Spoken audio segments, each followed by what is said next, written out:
हैं। और योग की परिभाषाओं में सबसे पहली जो परिभाषा हम पढ़ते हैं वो है योगस् चित्त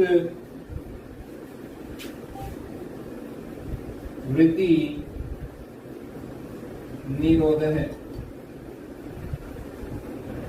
महर्षि पतंजलि के योग दर्शन की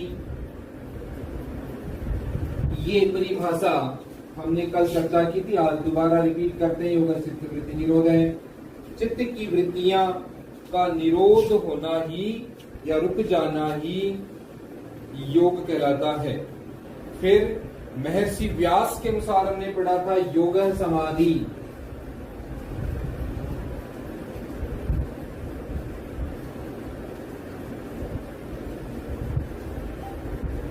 योग समाधि यानी समाधि द्वारा जीवात्मा उस सतचित आनंद स्वरूप ब्रह्म का साक्षात्कार करे, यही योग है। ऐसे भगवत गीता के अनुसार हमने कल 3 प्रकार की परिभाषाओं की चर्चा की थी। तो हम इसकी दोबारा रिपीट कर लेते हैं कौन कौन सी परिभाषाएं हैं। तो पहली परिभाषा है समत्वम योग उच्यते। समत्वम योग उच्यते। और ये दूसरे अध्याय के 48 नंबर श्लोक में है समत्वम योग उच्यते। अगली जो परिभाषा है योग है कर्मसु कौशलम।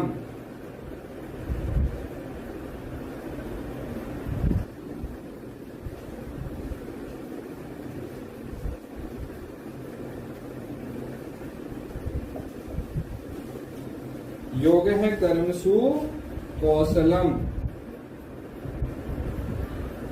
और आगे की चर्चा करें तो तीसरी जो बहुत ही सुंदर सी परिभाषा है तम विद्याद दुख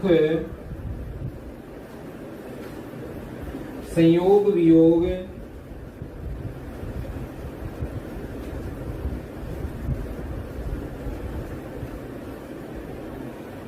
योग संगीतम।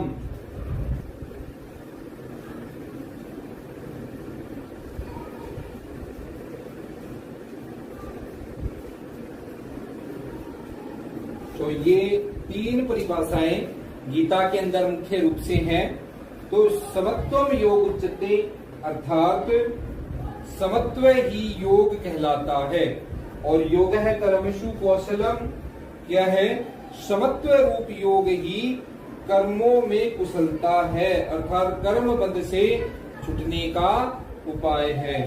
फिर तम विद्यात दुख संयोग वियोग योग संगीतम, अर्थात वह विद्या जिससे दुखों से पूर्णतः छुटकारा मिल जाए उसे ही प्राप्त करना योग कहलाता है। यानी ऐसा ज्ञान, ऐसा विवेक आपको मिल जाए जिससे क्या हो, जिससे सारे दुखों से पूर्णतः छुटकारा मिल जाए, तो उसे प्राप्त करना योग कहलाता है। चलिए अगली जो परिभाषा है वो है योग वशिष्ठ के अनुसार। तो योग वशिष्ठ के अनुसार क्या परिभाषा है?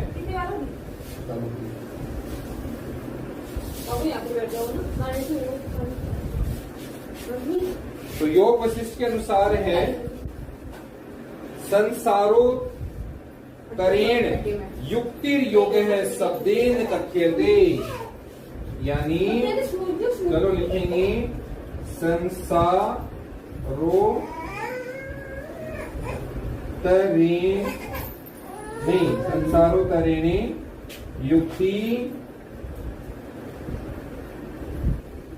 युक्तिर योग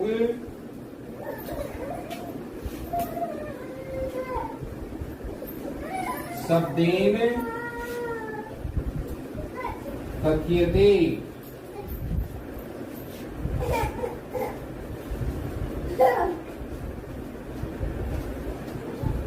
यानी संसार सागर से पार होने की युक्ति ही योग है। तो मैत्रायणी उपनिषद क्या कह रहा है? जिसमें मन विचारों से रहित होकर इंद्रियों, मन और प्राणों की एकता हो जाती है, वह योग है। योग वशिष्ठ के अनुसार क्या कह रहे हैं? संसार सागर से पार होने की जो युक्ति है, उस युक्ति का नाम योग है। संसार सागर से पार होने का मतलब क्या हुआ? संसार सागर से पार होने का मतलब है कि मोक्ष को प्राप्त कर लेना।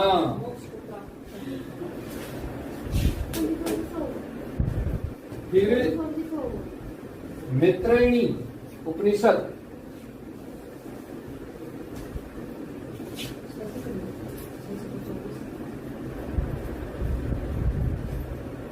मैत्रायणी उपनिषद में क्या कह रहा है?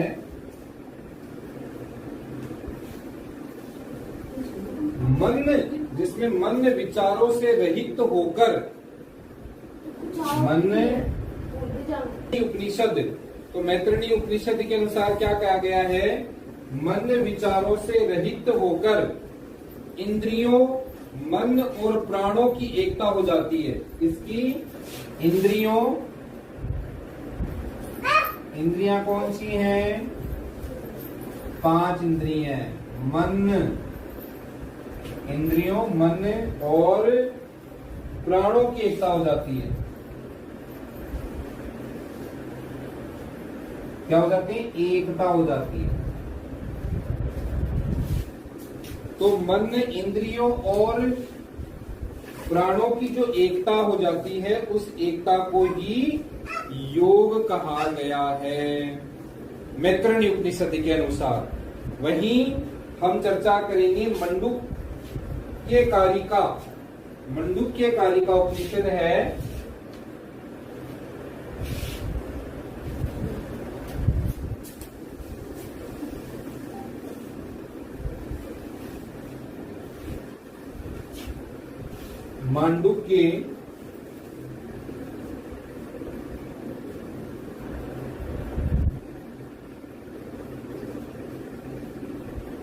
मांडुक्य कारिका।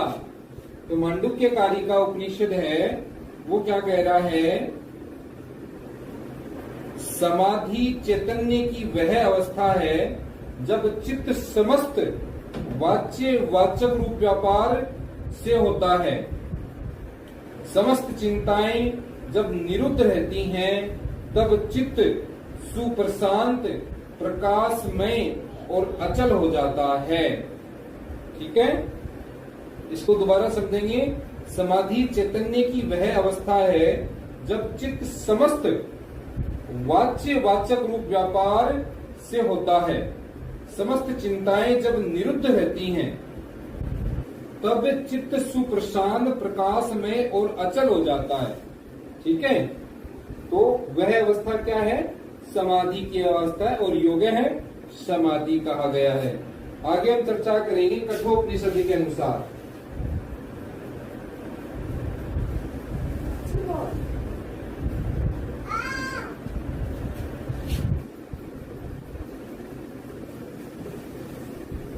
कठोपनिषद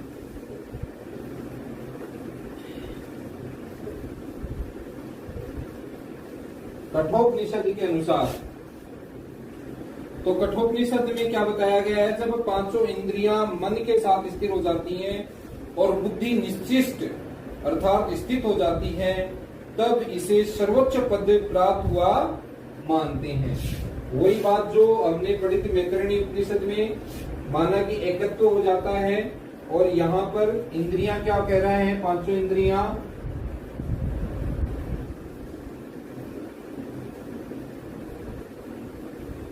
पांचों जो इंद्रियां हैं मन के साथ स्थिर हो जाती हैं।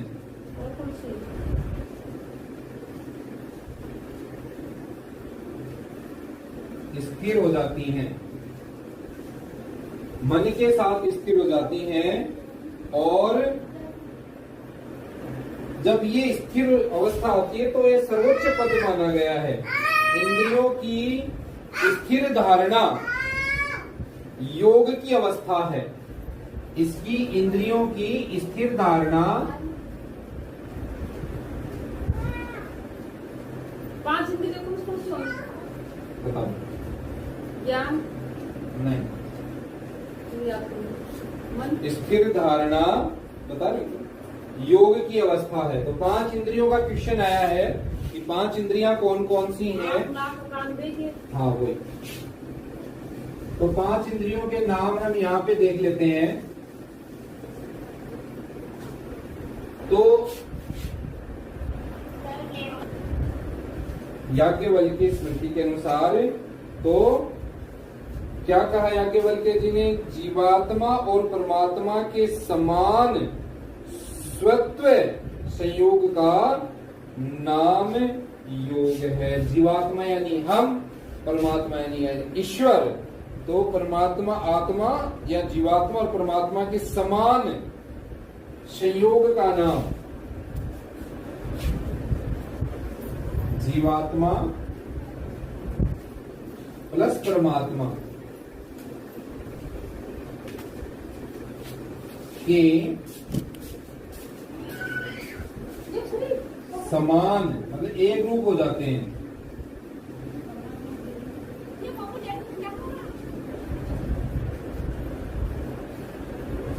संयोग का नाम योग है।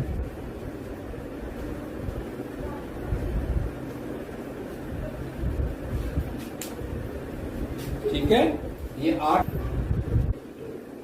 तो लिंग पुराण के अनुसार, तो लिंग पुराण के अनुसार है, ये महर्षि व्यास जी ने बताया है। कह रहे हैं आत्मा को समस्त विषयों की प्राप्ति होना योग कहा जाता है। क्या बताया इन्होंने? आत्मा को समस्त विषयों की प्राप्ति,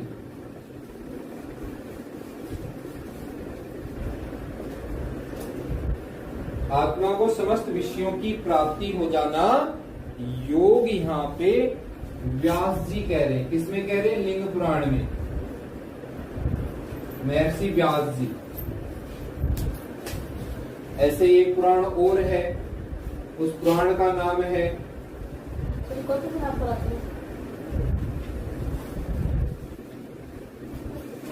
अग्नि पुराण। कौन सा है? अग्नि पुराण।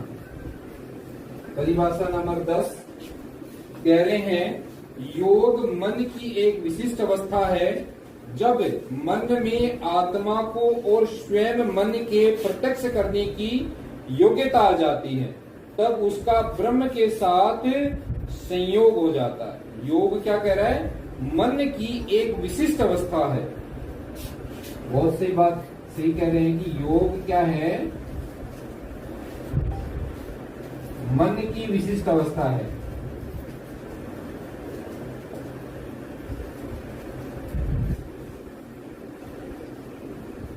विशिष्ट अवस्था, ठीक है।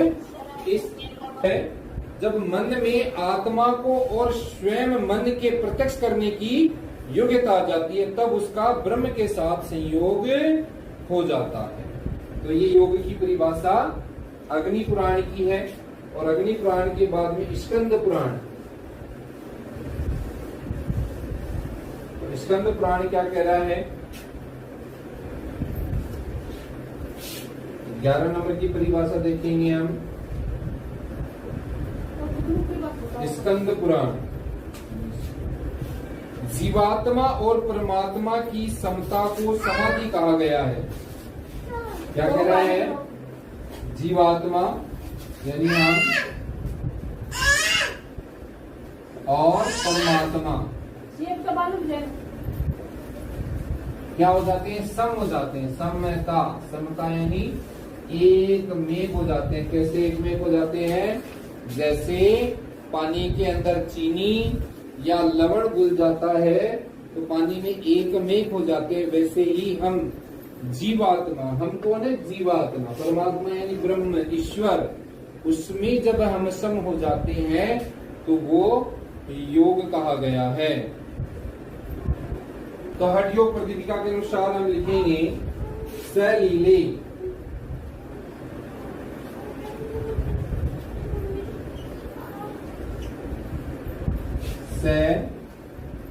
सलीले, सलीले यानी जल, सेंधवे,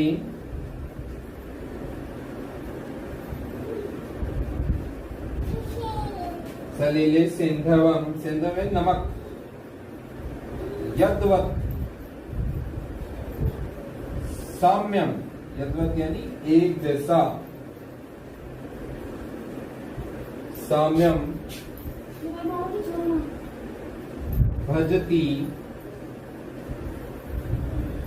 योगात,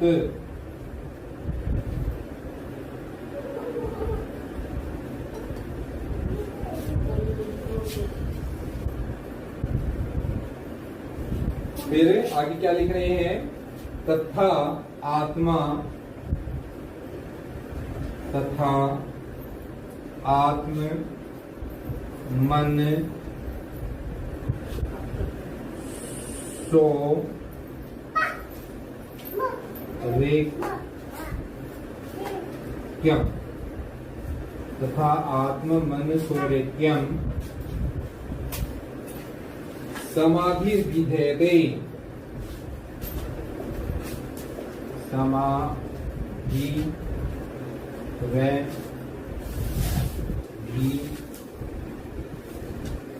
विधेयते 4/5 कह रहे हैं जिस प्रकार नमक जल में मिलकर जल की समानता को प्राप्त हो जाता है, उसी प्रकार जब मन वृत्ति शून्य होकर आत्मा के साथ ऐक्य हो जाता है तो मन की उस अवस्था का नाम समाधि है। मन की उस अवस्था का क्या नाम है? समाधि है।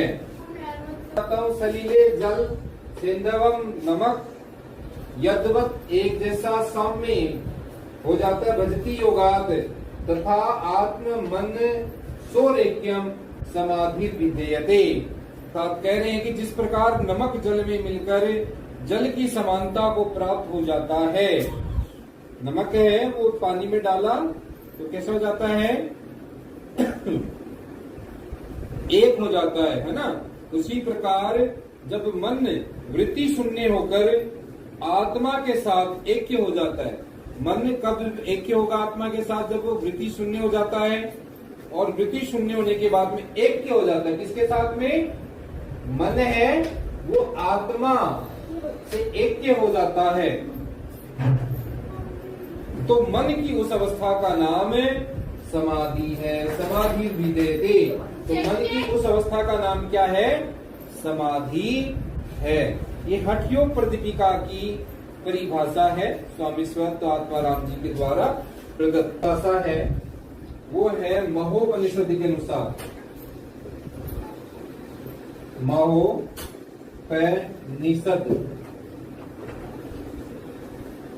महोपनिषद के अनुसार क्या कह रहे हैं? मन के प्रशमन का उपाय, मन के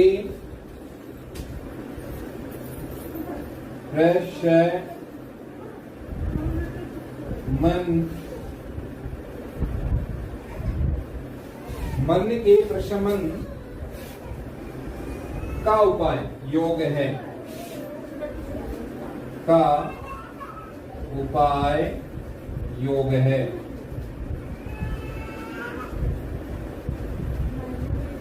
प्रशमन यानी मन को रोकना, मन की वृत्तियां हैं, उसकी चित्त की वृत्तियां हैं, उन वृत्तियों को रोकना मन का प्रशमन है, और मन का प्रशमन ही योग है। ये महोपनिषद में कहा है, और इस बात को हम ये भी कह सकते हैं योगस् चित्त वृत्ति निरोध है।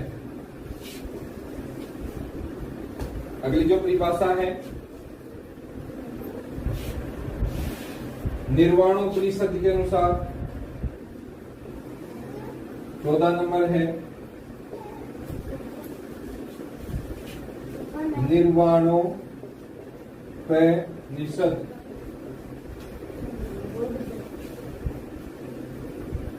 तो निर्वाणोपनिषद के अनुसार क्या बताया है? योग के द्वारा हमेशा आनंद स्वरूप परमात्मा का दर्शन होता रहता है। ये क्या कह रहा है? योग के द्वारा परमात्मा का दर्शन होता है। किसका दर्शन होता है? परमात्मा का दर्शन होता रहता है। उपनिषद के अंदर कहा गया है योग चित्त वृत्ति निरोधय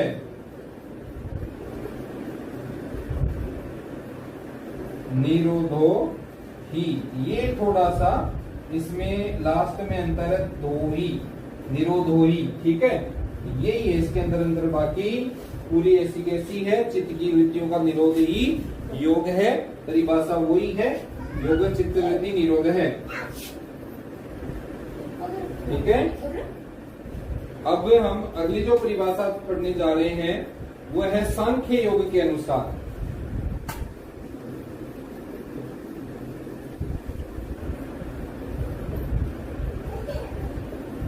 प्रकृति मतलब ये तो संसार आपको नजर आ रहा है, इस संसार से और पुरुष, पुरुष यानी परमात्मा।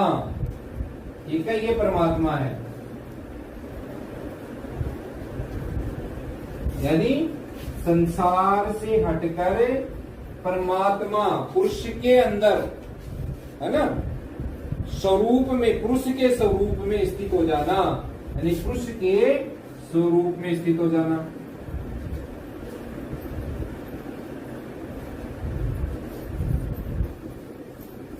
ये क्या है? योग है। किसके अनुसार है? सांख्य दर्शन के। आगे बढ़े क्या? आइए, 17वीं जो परिभाषा है वो है शिव संहिता के अनुसार।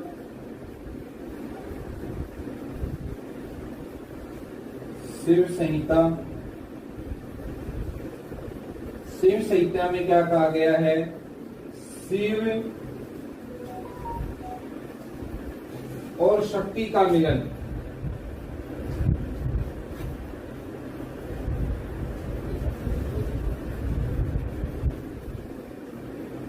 शिव और शक्ति का जो मिलन है उसे योग कहा गया है। शिव और शक्ति के मिलन को योग कहा गया है।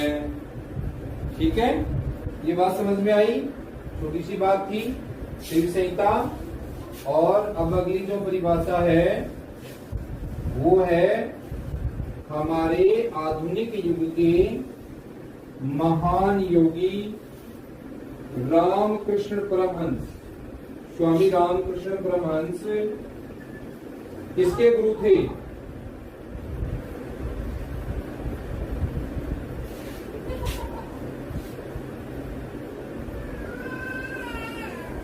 किसके गुरु थे स्वामी रामकृष्ण परमहंस? कौन बताएगा? स्वामी विवेकानंद जी के गुरु थे। ये कह रहे हैं परमात्मा की अखंड ज्योति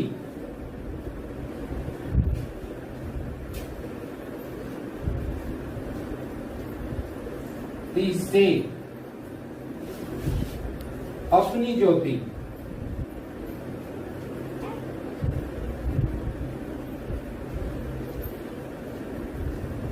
को मिलाना योग है।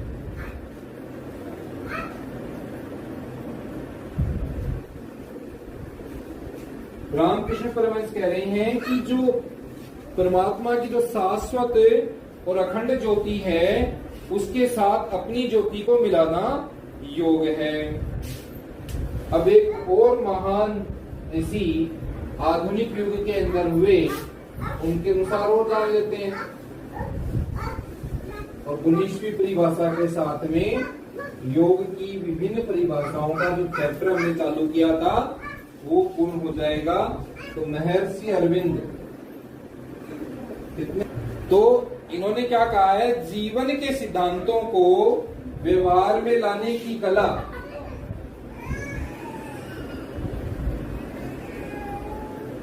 जीवन के सिद्धांतों को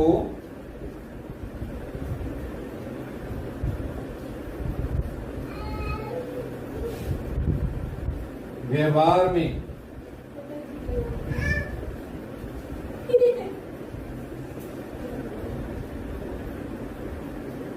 लाने की कला या युक्ति, यही योग है। ठीक है, तो योग की विभिन्न परिभाषाओं का जो हमने चैप्टर किया था स्टार्ट, वो महर्षि अरविंद जो 19वें नंबर की परिभाषा हमने पढ़ी उससे पूर्ण होता है।